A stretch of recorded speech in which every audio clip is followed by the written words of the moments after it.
Здравствуйте! Это «Полиглот», где мы ищем тайный смысл привычных слов.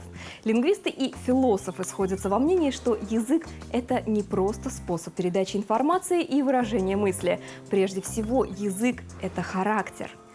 Слово «завтра» – все четко и понятно. Завтра сделаю, завтра позвоню, завтра решу. Английское tomorrow по смыслу тоже завтра.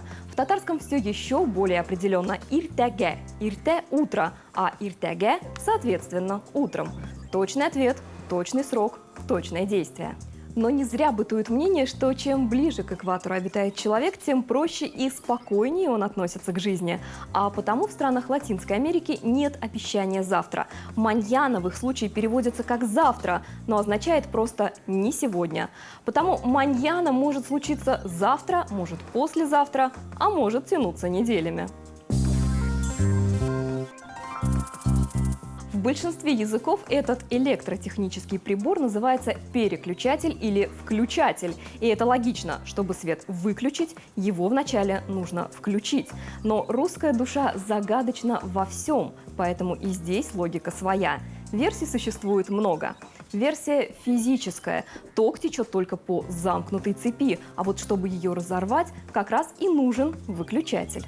Версия историко-мифическая. Когда Ленин изобрел лампочку, имени себя выключателей еще не было. И чтобы лампочку потушить, ее просто выкручивали из патрона.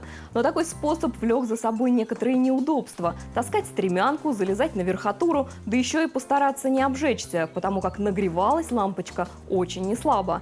А потому выключить свет было куда сложнее. Чем его включить? Потому и выключатель.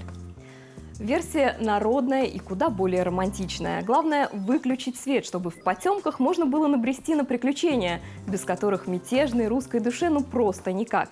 И, наконец, версия лингвистическая и, скорее всего, наиболее вероятная. Так просто удобнее.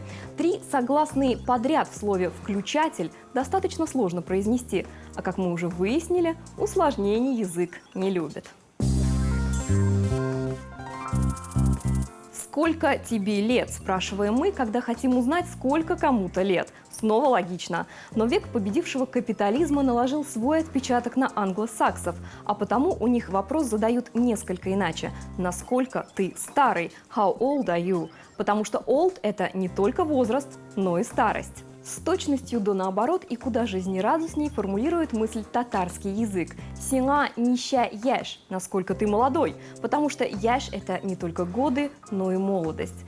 Для познания нравов, какого ни есть народа, старайся прежде изучить его язык, сказал Пифагор еще 2,5 тысячелетия назад. И, как и большинство мудрецов прошлого, прав оказывается по сей день.